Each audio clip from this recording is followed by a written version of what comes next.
Boa noite a todos.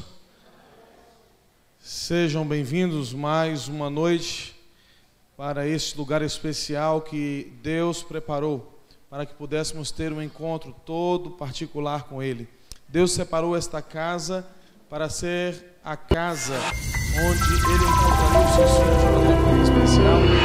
Que bom que você está aqui hoje à noite para mais uma vez nós temos um encontro especial com o Senhor Jesus Cristo. Eu estive ao longo desta tarde fazendo algumas visitas e estive em alguns lares e foi muito bom poder conversar com algumas pessoas, orarmos juntos, e eu gostaria também de fazer uma visita a você que está aqui essa noite, e se for possível você nos informe um horário que seja viável para poder nós irmos até lá, que a gente quer fazer uma visita a você, conversar um pouco, orar e juntos nós nos fortalecemos nessa jornada. Me permita só duas palavrinhas antes da gente meditar na palavra desta noite. Olha, aqui nesta caixa estão sendo depositados alguns pedidos, alguns agradecimentos. Aqui estão sendo colocados anseios, dúvidas, talvez questionamentos. E algumas pessoas muitas vezes se perguntam por que esse ato de ir lá e colocar esse pedido na caixa. Por que ir à frente e colocar esse pedido lá? Acho que está caindo esse trem aqui. Foi eu que quebrei não, né, gente? Foi eu que quebrei, gente? Estou preocupado agora. Tá. Deixe-me falar uma coisa acerca disso daqui. Nós falamos um domingo à noite que nós estamos inseridos num contexto de uma grande batalha. Lembram disso? Um grande conflito entre duas forças, o bem e o mal. Deus de um lado, Satanás de outro. Nós estamos exatamente no centro de toda essa luta. Nossa mente é o objeto, é o palco desta batalha. E a nossa decisão é o objeto pelo qual os dois lados lutam. E quando nós nos levantamos de nosso lugar e vimos à frente depositar um papel aqui dentro, deixa eu dizer uma coisa, não é o que está escrito que tem tanta importância, porque aquilo que está escrito Deus já conhece, mas o ato de você levantar-se, vir aqui à frente e colocar o seu papel nessa urna, é uma demonstração não apenas diante desse grupo de irmãos que estão aqui, não, mas diante do universo que nos assiste. É uma demonstração de em quem você confia para resolver os seus problemas, em quem você deposita a sua confiança. Por isso, não é o que está escrito necessariamente o mais importante. E eu estava observando, eu particularmente já vi, eu não vi aqui acontecendo essa semana, eu acho que ela está trazendo o papelzinho dela, não vi, não percebi. Mas em alguns outros lugares eu vejo pessoas que assim, quando a gente vai passando, diz assim, leva lá o meu.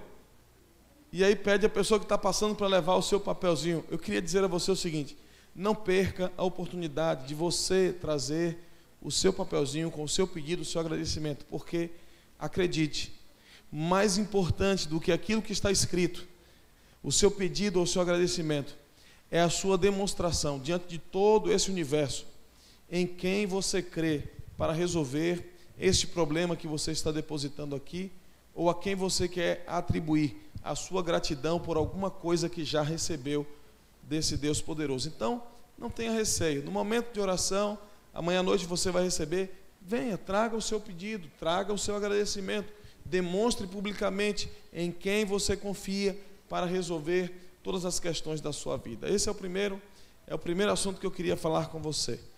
O segundo, nós estamos nos aproximando de uma data muito especial e festiva para a Igreja Adventista do Sétimo Dia. E de maneira muito especial aqui em Amaralina. Por quê? Nós estamos no próximo final de semana participando ou celebrando aqui o batismo da primavera. O que é o batismo da primavera? Há 50 anos, um pastor chamado Ademar Quint, ele resolveu separar um tempo para estudar a Bíblia com alguns jovens. E ele fez isso nos meses de abril até o mês de setembro. E quando chegou no mês de setembro, esses jovens então foram batizados e começaram uma vida com Cristo. Interessante é que ele não percebia, mas ele estava dando início a um ciclo de ensino religioso ou de estudos bíblicos que redundaria no maior movimento evangelístico da igreja em toda a América do Sul, que é conhecido como Batismo da Primavera.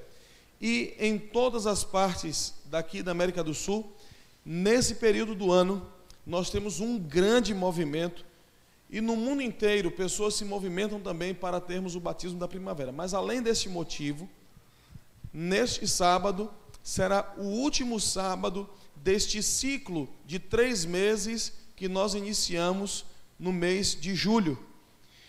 A Igreja Adventista, ela tem ciclos de estudos da Bíblia com um manual, que é a lição de escola sabatina. E esse ciclo renova-se trimestralmente.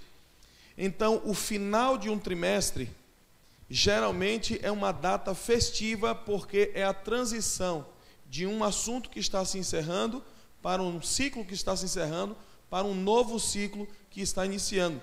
É o famoso, ou conhecido como 13º sábado. Eu não sei se tem alguém aqui que foi da época que no 13º a gente vinha com a roupa diferente, quando podia, quando não, a gente se arrumava todo, passava até perfume nesse dia, viu? E alguns tomavam até banho.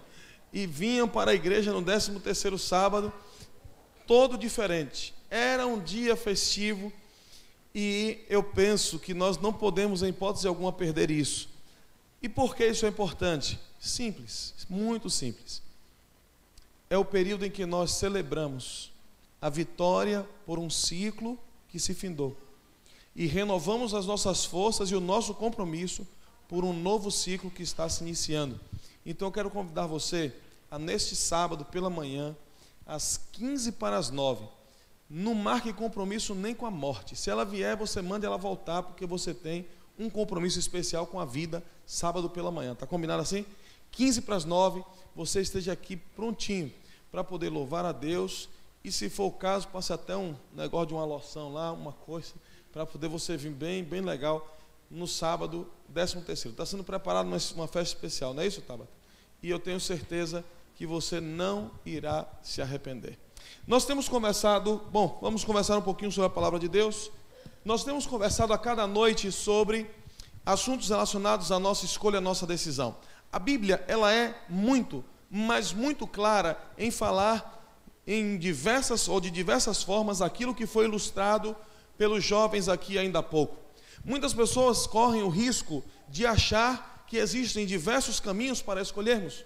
Algumas pessoas já chegaram a perguntar assim: olha, qualquer caminho não leva a Deus? Qualquer caminho não serve? Outras pessoas perguntaram: olha, o que importa é o coração, então por que é que eu tenho que seguir este ou aquele caminho? Outras pessoas perguntam: quem de fato está certo?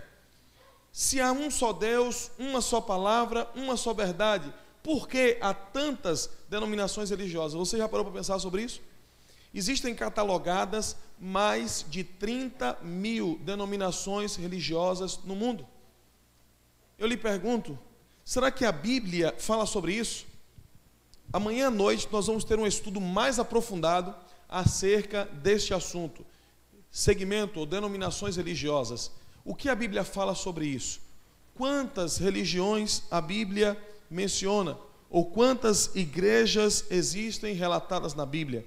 Mas nessa noite eu quero estudar com vocês algo que está muito evidente na Bíblia, mas nós, muitas vezes, no nosso dia a dia, na nossa prática, nós esquecemos disso. Mateus capítulo 7, eu quero convidar você a abrir a sua Bíblia nessa passagem. Você que está nos acompanhando também online, abra a sua Bíblia em Mateus capítulo 7, se você tiver a possibilidade de nos acompanhar neste momento, e nós vamos ver um trecho do mais famoso sermão pronunciado por Jesus Cristo. Certo dia, Jesus Cristo subiu a um monte e ele começou a pregar, e multidões foram se achegando a ele, e as pessoas foram ouvindo todo aquele ensinamento, E Jesus Cristo, ele contradisse muitos dos ensinamentos ou dos pensamentos da época em que ele viveu, neste sermão que foi o maior sermão registrado de Jesus. Conhecido como Sermão do Monte, ele ocupa vários capítulos da Bíblia e um trecho, um pequeno trecho, com uma lição grandiosa, nós queremos ver com você nessa noite. Abra a sua Bíblia, por favor, em Mateus capítulo 7, e tendo aberto, se for possível, feche os seus olhos e vamos orar a Deus. Bom Deus, é um privilégio podermos estar neste lugar esta noite, enquanto muitos estão deitados em um leito de hospital, enquanto outros tantos estão presos em uma cadeia, enquanto outros, Senhor, estão em diversos lugares neste momento. O Senhor nos trouxe aqui para ouvir a Tua voz, e nós não queremos ouvir a voz de mais ninguém, Senhor. Por isso, Pai, que esse instrumento débil, falho, dê lugar apenas à Tua voz, para que os Teus filhos ouçam a mensagem que o Senhor tem para cada um deles. Esvazia-nos de nós mesmos, enche-nos do Teu Espírito e fala-nos pela Tua palavra nesta noite, te pedimos em nome de Jesus. Mateus capítulo 7 e os versículos 13 e também o 14. A Bíblia diz assim: entrem pela porta o quê? Estreita, pois larga é a porta e amplo ou espaçoso o caminho que leva para onde? Perdição. E infelizmente a Bíblia diz, são muitos os que entram por ela. Mas ele diz no verso 14 que estreita é a porta e apertado o caminho que leva agora para vida. A vida aqui é sinônimo de salvação, vida eterna. Perceba que no verso anterior ele fala sobre perdição. Então ele está contrapondo a perdição com a salvação, só que ele utiliza um sinônimo, a palavra vida. Então ele diz, estreita é a porta e apertado o caminho que leva à vida. Mas infelizmente, mais uma vez, são poucos ou muitos que entram por ela? Poucos são os que entram por ela. É interessante que a Bíblia, ela nos dá a cada instante uma convicção muito clara de que nós não temos muitas opções para escolher. Às vezes nós complicamos aquilo que é muito simples. Deus, ele deu livre-arbítrio a cada pessoa. Todo ser humano tem a oportunidade de fazer a sua escolha. E você é livre para escolher o que você vai fazer da sua vida. Você só não é livre para escolher as consequências. Ninguém escolhe consequências dos seus próprios atos. Eu posso escolher beber bebida alcoólica a minha vida inteira. Eu já disse ontem, nós vimos na palavra, Deus vai permitir que eu escolha, ou que eu faça minhas escolhas. Mas eu, embora seja livre para escolher isso, eu não sou livre para escolher se vou ou não ter uma cirrose hepática no final da minha vida. Eu sou livre para escolher se vou fumar a minha vida inteira. Eu só não sou livre para escolher se vou ter um câncer de boca ou não, se vou ter um câncer de pulmão ou não. Isso é questão que foge da nossa capacidade, da nossa possibilidade de escolher. Portanto, nós podemos escolher o que vamos fazer da vida, mas não podemos escolher as consequências dessas escolhas. Jesus Cristo nos dá o livre-arbítrio para que possamos com Ele construir o nosso futuro.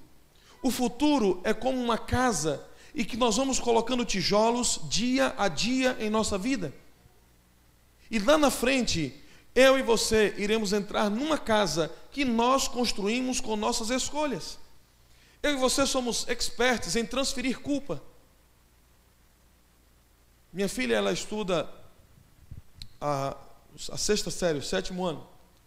E um dia ela voltou para casa, eu fui buscar ela no colégio, estava voltando para casa, e ela estava muito chateada. Eu falei, e aí, o que aconteceu, filho? Ela falou assim, respirou umas 3 vezes lá. Eu falei, o que aconteceu, filho? Ela, aquela professora, ela botou um assunto na prova e ela não disse que ia cair aquilo. Eu falei, sim, mas e o assunto que ela colocou na prova, ela deu na sala de aula? Deu. Eu falei, e então por que você não estudou? Porque ela não avisou que ia cair. Eu falei, mas e quem disse que precisava avisar que iria cair? Se ela deu na sala de aula o assunto, você precisa estar ciente do assunto, porque ele pode ou não cair na sua prova. Qual é a dificuldade disso? Qual é o problema disso? Ela disse, mas ela deveria ter avisado para a gente.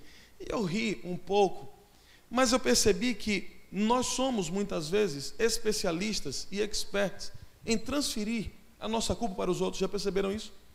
Ela não havia se preparado adequadamente para a prova, mas agora a culpada não era ela, e sim a professora que colocara uma questão que havia dado em sala de aula, havia instruído na sala de aula, só não tinha dito, olha, esse assunto vai cair.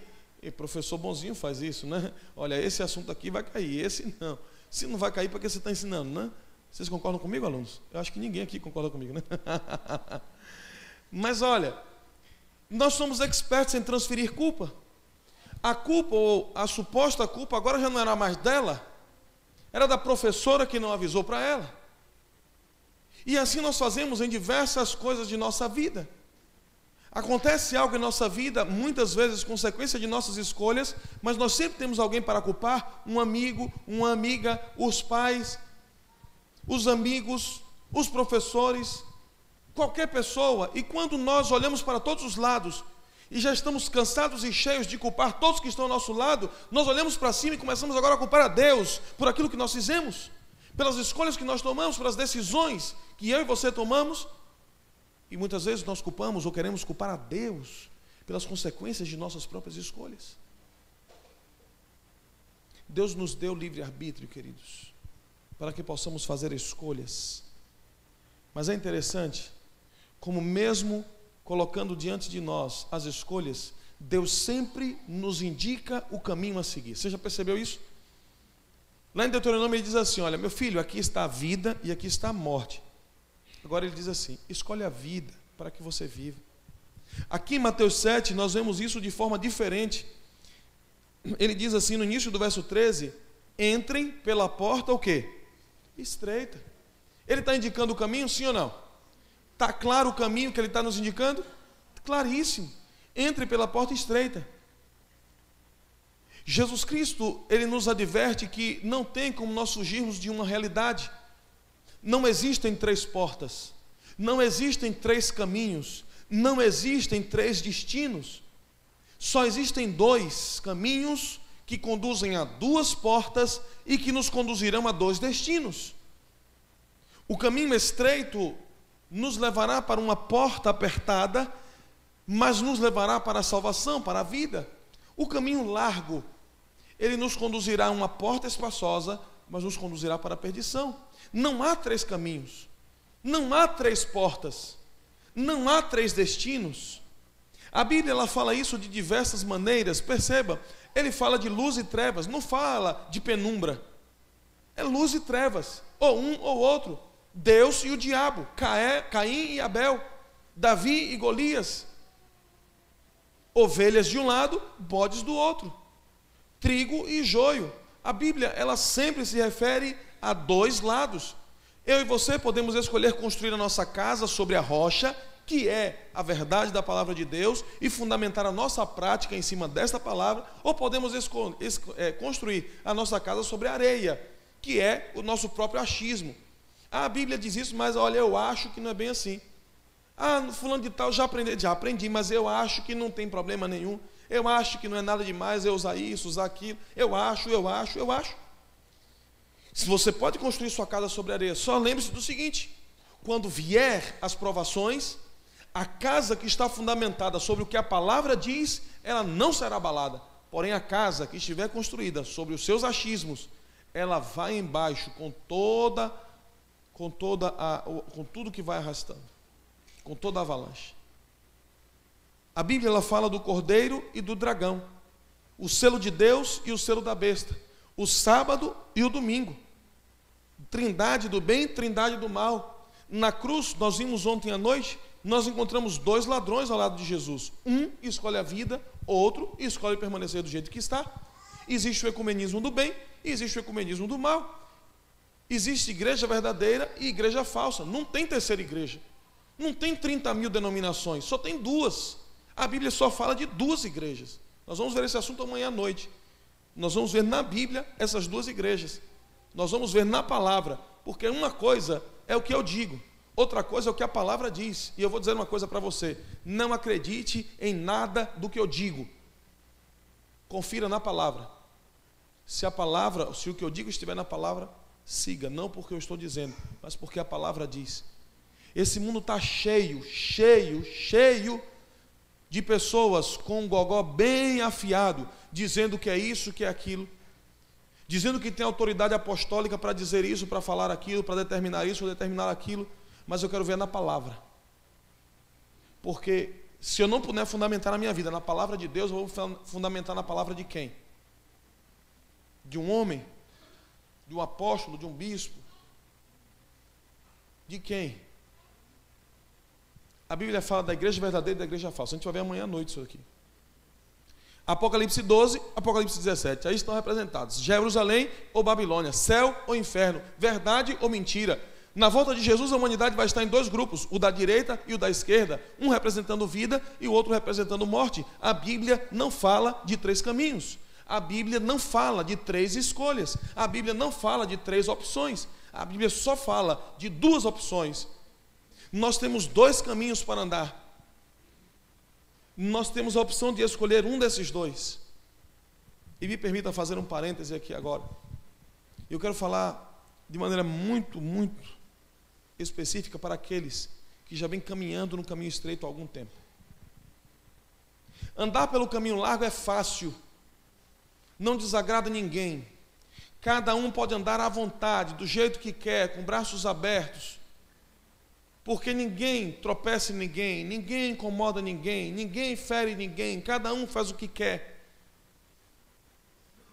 Andar no caminho largo é tranquilo, porque no caminho largo não tem ninguém, de vez em quando, dando a pisadinha no seu calo, não tem ninguém encostando ou dando a cotovelada onde está machucado. Você já percebeu que quando a gente está machucado, todo mundo parece que só toca em cima do machucado, já percebeu isso? Você nunca toma uma pisada no pé, mas só você está com uma encravada, parece que aparece 10 mil para pisar em seu pé num dia só, né? É assim. No caminho largo você não tem esse problema. Você não tem ninguém pisando na sua encravada, não tem ninguém botando o dedo na sua ferida. Você anda como quer. Mas não se esqueça que o caminho largo não conduz à porta estreita.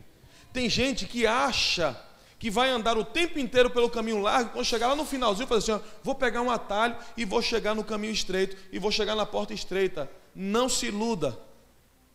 Não se engane, achando que você poderá andar pelo caminho largo a sua vida inteira.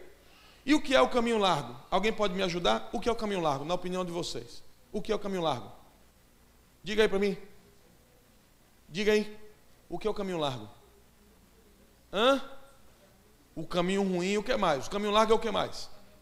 O fácil, o que mais? Me ajudem aí. O caminho do mundo, o mundo, ela disse aqui, o que mais? Fale mais alto, por favor. Festa, droga, bebida e tudo mais, né? O que mais? O caminho largo, além de tudo isso que vocês falaram que está certo, é o caminho da vontade própria. Aparentemente você pensa que é bom, mas no final vai quebrar a cara, né? A casa cai no final. É o caminho da vontade própria.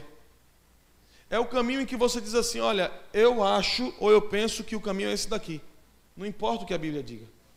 Olha, a Bíblia diz aqui, olha, a igreja diz assim, vai ver um ancião, diz assim, meu jovem, não vá por este caminho. O ancião está dizendo, mas eu acho que não tem problema nenhum. O caminho largo é esse, é o caminho do achismo, é o caminho da vontade própria, é o caminho que ninguém nos incomoda e nos faz andar.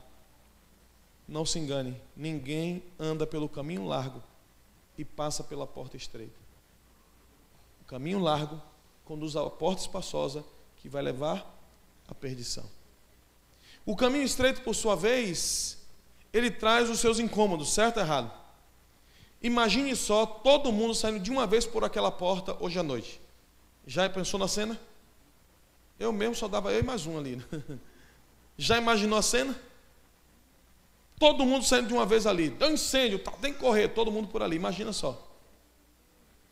Já imaginou como é difícil andar todo mundo por um corredor estreito? Já imaginou o que pode acontecer com isso? Pisadas nos pés, cotoveladas nas nossas feridas, dedos em cima dos nossos machucados. E muitas vezes nós passamos por isso na jornada cristã. Pessoas que nos ferem, mesmo sem ter intenção. Outras que nos ferem intencionalmente. Mas seja lá, querido, o que você estiver passando, é nesse caminho estreito, acotovelando-se, tomando pisada, sendo ferido e muitas vezes ferindo, sem nem perceber. É que eu e você poderemos chegar à porta estreita que nos conduzirá à salvação e à vida eterna em Cristo Jesus. É esse o caminho. Não tem o que escolher. Não tem meio termo. Algumas pessoas não compreendem o que nós vimos ontem à noite. Aquelas 3 cruzes que nós vimos ontem à noite representam 3 coisas. A cruz da esquerda representa a rejeição. A cruz central representa a redenção. E a cruz da direita representa a aceitação.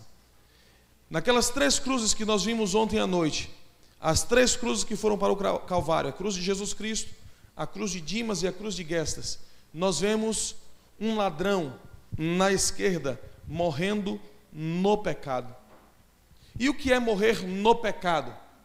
É simples, é só você pensar na atitude dele. Ele disse para Jesus: você não é o Cristo? Desça daí, salve você e salve a gente também. Ou seja, dê um jeito nesse problema. Vamos tentar arrumar aqui, com nossas próprias mãos, a solução para o problema que nós entramos. E assim tem muita gente querendo cavar a salvação com suas próprias obras, com suas próprias vontades, com seus próprios esforços. Querido, querida, salvação não é fruto do esforço de um homem ou de uma mulher. Salvação não é fruto da bondade, da caridade ou da atitude positiva de um homem ou de uma mulher. Não. Salvação é fruto da ação de um homem, aceita por aqueles que um dia reconheceram a sua condição e buscaram dele esta salvação. É na cruz de Cristo, é na pessoa dele, é na atitude dele que eu e você podemos receber e encontrar a salvação que nós tanto esperamos. Aquele ladrão na cruz, ele buscou outros meios para salvar-se. Por isso, ele não reconheceu em Jesus Cristo o que era suficiente para salvá-lo e morreu no pecado. Andou pelo caminho largo e atravessou a porta larga. Na cruz do centro estava Jesus Cristo, morrendo pelo pecado. Ele não merecia morrer. Ele viveu uma vida perfeita, íntegra. Ele não merecia a morte. Mas ele fez isso para que eu e você tivéssemos a oportunidade de viver no lugar dele. Ele morreu por cada um de nós. E sabe o que isso significa? É que ele oferece a vida dele perfeita como substituição pela minha e pela sua vida imperfeita. A minha e a sua vida podre, falha, cheia de erros, cheia de ambições, quer seja na prática, quer seja no pensamento. Ele diz assim: olha, se você me der a sua vida toda estragada do jeito que está, eu coloco a minha vida como crédito para você diante de Deus, e você poderá passar pela porta estreita e receber a vida eterna e a salvação. Isso é morrer pelo pecado, e somente ele podia fazer isso, porque ele era perfeito, não tinha cometido pecado, e ele morreu em lugar de outra pessoa. Mas na cruz da direita havia uma atitude que nos interessa. Um homem morria para o pecado. O primeiro morria no pecado. O do meio, Jesus, morria pelo pecado. O da direita morria para o pecado. E o que é morrer para o pecado? Morrer para o pecado é reconhecer, em primeiro lugar, a sua condição. Quando aquele ladrão olhou para o outro e disse assim: olha, não fale isso dele, não zombe dele. Nós estamos aqui porque nós merecemos essa condenação. Nós fizemos por merecer. Isso é reconhecer a sua condição. Muitas pessoas lutam hoje para reconhecer o que realmente são, que são pecadores, que são falhos, que têm defeitos, que não prestam, e que se depender de você, você vai para o inferno, porque você e eu não temos possibilidade de, com nossa própria vida, garantirmos o nosso acesso ao reino dos céus. Não é a nossa vida, por mais ilibada que ela seja, não é a nossa conduta moral, por mais correta que seja. Um dia não, já faz muito tempo, eu conversava com um rapaz que ele tinha certeza de que ele iria para o céu. Eu perguntei: me diz como você tem tanta certeza? E ele disse: simples, eu não mato ninguém, eu não roubo, eu sou uma pessoa de bem, não fumo, não bebo. E ele começou a dizer tudo relacionado à vida dele. Eu perguntei: ótimo, isso de fato é um bom sinal. Agora a minha pergunta para você é o seguinte: e Jesus? O que significa Jesus para você? Ele: nada, eu não preciso de Jesus. Eu tenho a minha vida de maneira digna e correta. Jesus é para os fracos que não conseguem conter-se. Jesus é para aqueles que não conseguem ter uma conduta moral como a minha. Jesus é para os impotentes, disse ele, para aqueles que não têm capacidade de agirem de maneira correta no mundo em que vivem. Eu nunca vi uma pessoa com uma conduta moral tão correta como aquele rapaz, mas nunca me deparei com uma pessoa tão perdida quanto ele. Porque, biblicamente, não é o que você faz ou deixa de fazer que vai garantir a tua salvação. É a sua capacidade de reconhecer a sua condição pecaminosa. Reconhecer que, por melhor que você seja, você não conseguirá pagar pelos seus próprios erros. Por melhor que você seja, você não conseguirá fazer com que Deus lhe torne ou lhe aceite como oferta no altar dele, porque nós somos pecadores. Morrer para o pecado, em primeiro lugar, reconhecer a sua condição. E em segundo lugar, buscar de quem pode a solução para o nosso problema. Aquele homem fez isso quando disse: lembre-te de mim, Senhor, quando vieres no teu reino. Era como se ele dissesse assim: olha, eu não tenho condições de salvar a mim mesmo. Por isso, por favor, Senhor Jesus, me salve, me acredite a sua vida perfeita. Queridos, algumas pessoas, eu vou só abrir esse parênteses aqui. Algumas pessoas, elas pensam que o que nos traz a salvação é ter fé em Jesus. E não é fé em Jesus o que mais importa. Alguns podem pasmar nesse momento, mas deixa eu explicar para você. Não é você ter fé em Jesus que vai trazer a você salvação. Porque senão você estaria amparando a salvação em você, não em Jesus. Não é a sua fé em Jesus que lhe salva. É a fé de Jesus aceita por você. A fé é sinônimo de fidelidade. Então a vida fiel de Jesus, à palavra, aos mandamentos, ela é oferecida de maneira gratuita para nós. Quando eu aceito e recebo a Jesus Cristo como meu Salvador e consequentemente como meu Senhor, eu estou aceitando a fidelidade dele diante de Deus como crédito pela minha infidelidade. E é a fé de Jesus que me faz ser digno diante de Deus de receber a salvação e a vida eterna. Você entendeu isso? Está claro isso para você? Quantos entenderam? Deixa eu ver a mão para ver se eu falei claro. Então veja, não ampare a sua salvação no seu pensamento. Não é a sua fé em Jesus, é a fé dele, quando é aceita por você. Foi o que aconteceu com este homem na cruz. Ele aceitou a vida perfeita de Jesus, a fidelidade de Jesus. E ao aceitar e receber a fidelidade de Jesus em sua vida, ele tem a oportunidade de receber do Senhor a salvação.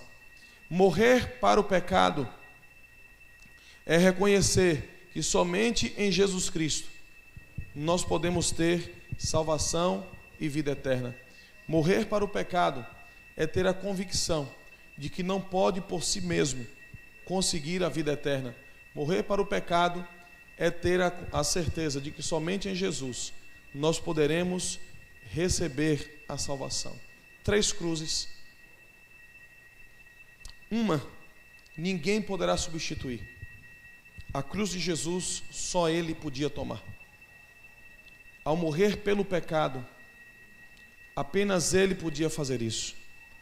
Mas as outras 2 cruzes representam os 2 caminhos, o estreito e o largo.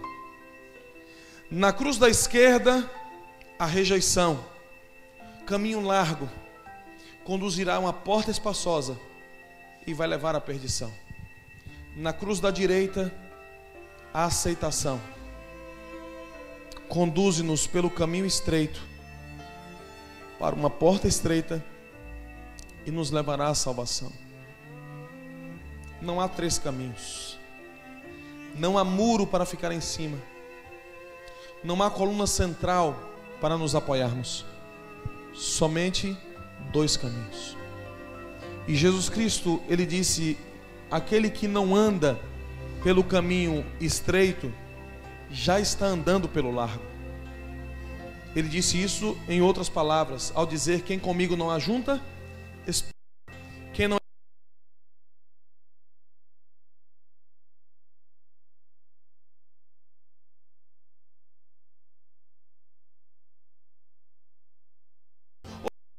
rumando para a perdição.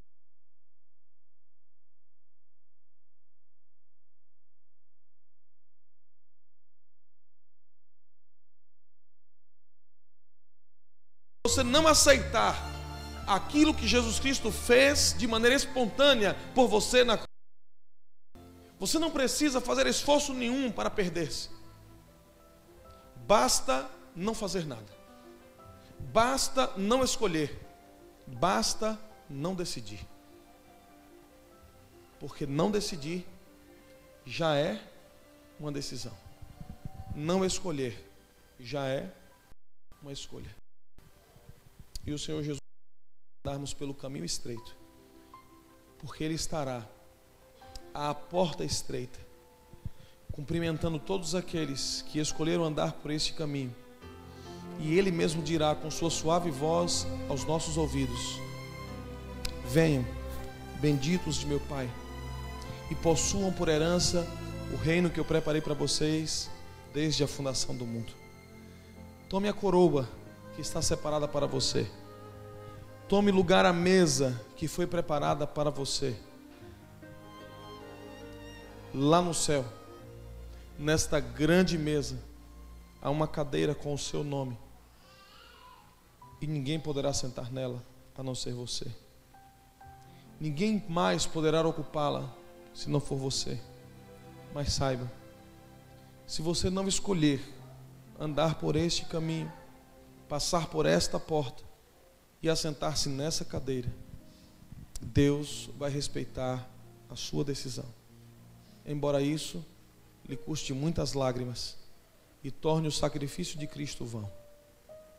3 cruzes, 2 lugares, 2 caminhos, 2 portas, 2 destinos, uma escolha.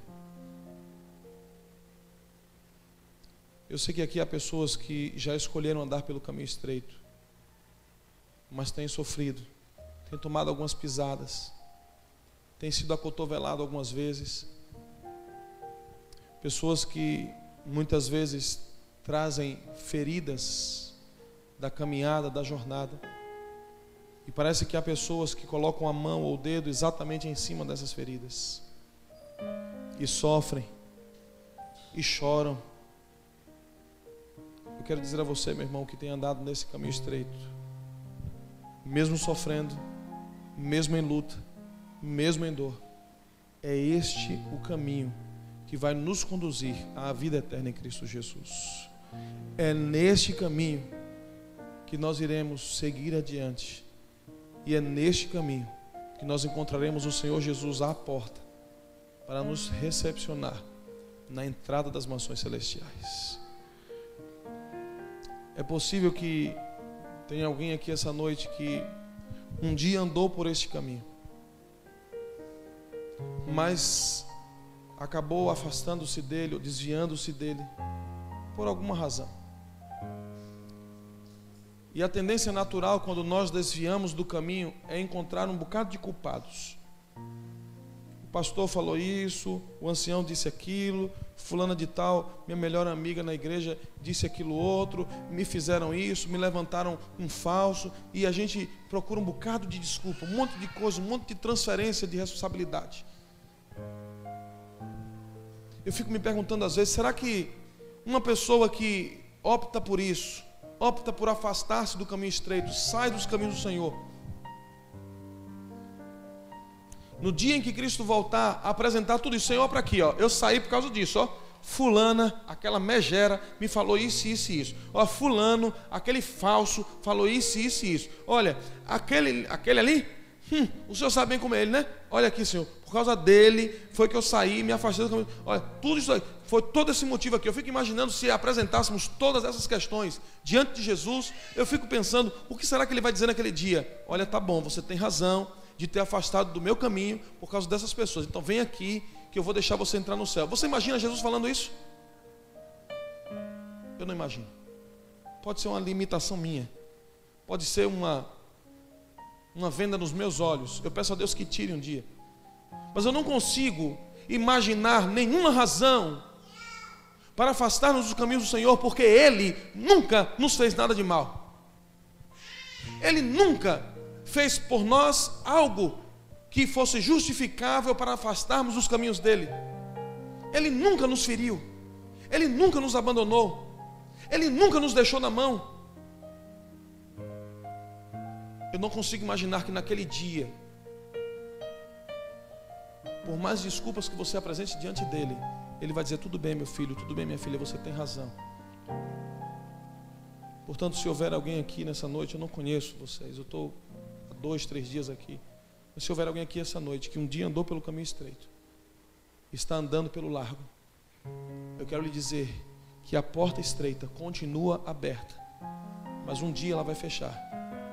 Mas esta semana, o Senhor me enviou aqui para dizer a você que esta porta está aberta, o caminho está preparado e Deus está pronto para recebê-lo ou recebê-la de volta no caminho estreito, porque Ele lhe aguarda lá na frente para lhe dar a salvação e a vida eterna. É possível que haja um terceiro grupo aqui. É possível que haja alguém aqui nessa noite que sempre achou talvez que andou no caminho estreito, mas tem andado pelo largo.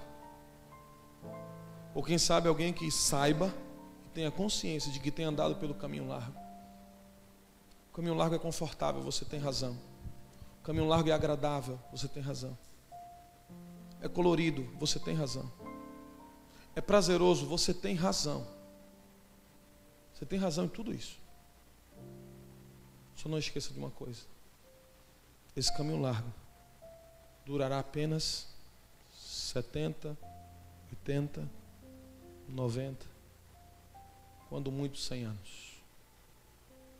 Mas o caminho estreito nos conduzirá para uma eternidade feliz ao lado do Senhor Jesus Cristo.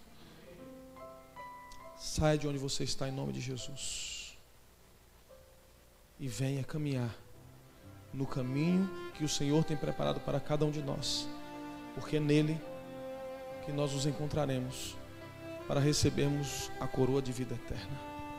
Será que tem alguém aqui nessa noite que se enquadra em um desses 3 grupos? Você talvez já tenha andado pelo caminho estreito, mas tem sofrido, tem passado por algumas provas. Essa é a noite de você reafirmar o seu compromisso com Deus e dizer: Senhor, eu quero continuar, ainda que me machuquem, ainda que me doam, é aqui que eu quero continuar. Se você faz parte desse primeiro grupo, eu quero convidar você a ficar em pé, eu quero orar por você. Se tem alguém aqui nessa noite que andava ou andou pelo caminho estreito e afastou-se por alguma razão, mas compreende que o Senhor está chamando você de volta para vir pelo caminho estreito, porque embora você tenha razão em tudo que lhe fizeram, que não deveriam ter feito, mas é nesse caminho, nos acotovelando, que nós iremos nos achegar ao Senhor Jesus Cristo. Se há alguém aqui essa noite que um dia afastou-se dos caminhos do Senhor e compreende que precisa voltar, por favor, em nome de Jesus, levante.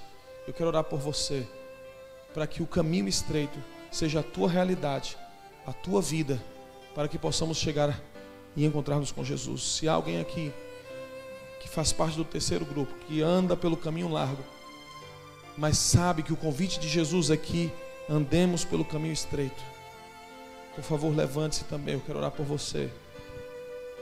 E se você tem andado pelo caminho estreito, feliz e satisfeito, sem nenhum machucado, e sabe que esse é o caminho que nos leva às mansões celestiais, fique em pé. Eu quero orar por você, que tem sido cada dia mais abençoado e vitorioso nesse caminho. Querido, no final da história, tudo depende de mim e de você. Não depende das pessoas que nos feriram, não depende das pessoas que nos falaram mal, não depende daqueles que nos puxaram para trás. No fim de tudo, depende apenas de quem? De mim. Depende apenas de você. Feche os olhos. Eu quero orar por você nesse momento. Bom Deus, estamos mais uma vez colocando nossas vidas em Tuas mãos e reconhecendo que não há três opções para nós, não há três caminhos, não há três portas, não há três destinos, apenas dois caminhos que conduzem a duas portas que nos levarão a dois destinos completamente diferentes: vida ou morte, salvação ou perdição, luz ou trevas, ovelhas ou bodes. Não temos, Senhor, como permanecer neutros. Por isso que aqui e em todos os lugares em que estamos ouvindo esta mensagem neste momento, na tela de um computador, quem sabe numa TV, num rádio, não sei, nós queremos dizer ao Senhor que é no caminho estreito que nós queremos andar todos os dias de nossa vida, porque queremos nos encontrar com o Senhor Jesus à porta estreita, para receber dele as palavras de boas-vindas na vida eterna que Ele tem preparado e conquistou com alto custo na cruz central do Monte Calvário, naquela tarde de sexta-feira. Senhor, permita-nos andar firme neste caminho, que nada nem ninguém nos tire dele, e que possamos firmemente nos posicionar ao Teu lado. É o que te oramos em nome de Jesus. Amém, Senhor. Amém. Deus seja contigo, lhe abençoe, e que amanhã à noite estejamos juntos aqui mais uma vez. Amanhã é um tema muito importante. Eu diria que se tinha um dia que você podia perder, era hoje.